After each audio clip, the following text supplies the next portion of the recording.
সব থেকে দারিদ্রতা বেশি মুর্শিদাবাদে, তাই সব থেকে বেশি মুর্শিদাবাদে ফর্ম ফিল আপ হচ্ছে।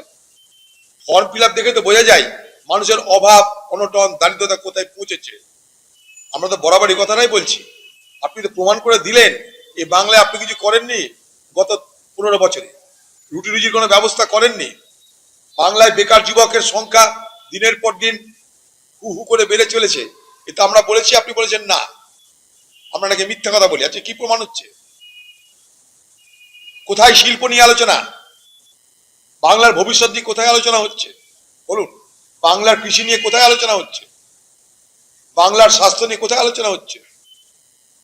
খালি নির্বাচনের সময় মানুষের অভাবকে আর দারিদ্রতাকে পুঁজি করে অর্থের বিনিময়ে সেগুলোকে হাতিয়ে নাও, নিজের কবজা নিয়ে নাও আর ভোট করো।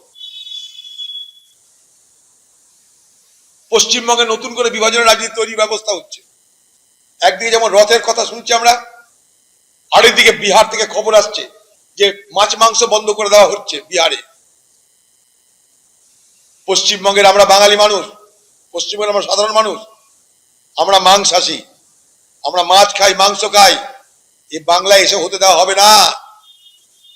এর আগে বাংলার মুখ্যমন্ত্রীর নেতৃত্বে নবদ্বীপে উৎসবের সময় মাছ মাংস দোকান বন্ধ করে দেওয়া হয়েছিল। তাই বলে রাখছি, বিহারে নীতিশ কুমার যা করতে চাইছে, বাংলায় মুখ্যমন্ত্রী মমতা ব্যানার্জি নীতিশ কুমারের পথ অবলম্বন করবার চেষ্টা করলে রুখা হবে। আপনাকে রুখা হবে। নীতিশ কুমার আজকে যেটা করছে বিহারে, এর আগে বাংলায় মুখ্যমন্ত্রী আপনি চেষ্টা করে সফল হয়েছিলেন, কেউ কিছু বলেনি, আমরা প্রতিবাদ করেছিলাম। মনে করে দেখুন, এই নবদ্বীপে হয়েছিল এক রাজনীতি। অথচ ভারতবর্ষে বেশি সংখ্যক মানুষ মাছ মাংস খায়। ভারতবর্ষে ভেজিটেরিয়ান থেকে নন ভেজিটেরিয়ানের সংখ্যা বেশি।